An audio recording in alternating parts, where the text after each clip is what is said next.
Paano mo ba malalaman nga legit po itong batteryeng ito na 150,000 milliampere and that is equivalent po of 150 amperes, 12 volts. So, para malaman niyo po ay kailangan niyo po muna talaga i-charge yan. Halimbawa, ang charger ko po ito, ito pong charger ko ay 20 amperes CBR20. So, equivalent po yan on 20 amperes. Yan po, nakita niyo po yan. Basta 20 amperes po ito, yung equivalent nito. Tapos, pag nagcha-charge po kayo nito, ay dapat nasa 7.5 hours lang po. Kasi yung 20 ay i-divide nyo po nito sa 100, 20 amperes, i-divide nyo po sa 150 amperes. So, the total is 7.5.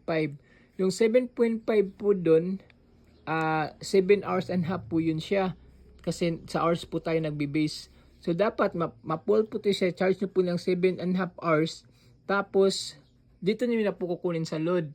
Halimbawa, yung load po ninyo, ito po, nasa 6 ampere. Halimbawa, ano po ito, walang tigil. Halimbawa na, wala siyang tigil na aandar. So, tingnan nyo lang po yung amperes, oh. So, yung amperes niya is 6 amperes. So, gawin lang muna nating 10 na assuming lang po kung halimbawa 10 amperes para mas madali po siyang i-compute. So, dito po tayo sa 6 amperes. Gawin muna natin ng 10 amperes para madali po natin siyang i-compute. Yung dapat mag-low voltage po ito or malubat siya within 15 hours. Kasi 10 divided by 150, that is 15. So, yan po yung computation na legit po ang battery, guys.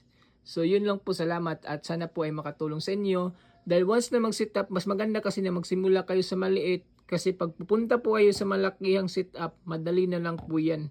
Kasi alam niyo na po kung magkano po yung gagamitin mong battery para sa kung ano yung kailangan ng setup mo, kung anong oras siya dapat mat-off, ganun, makompute mo ba. So, ganyan kaganda kung alam mo, kung may idea ka sa maliit na setup. So, salamat guys at sana makatulong po ito sa inyo, lalo-lalo na sa gusto po pong mag-DIY. So, ano lang po, follow na po, share, and sana po marami po ang makakita nito at salamat sa inyo.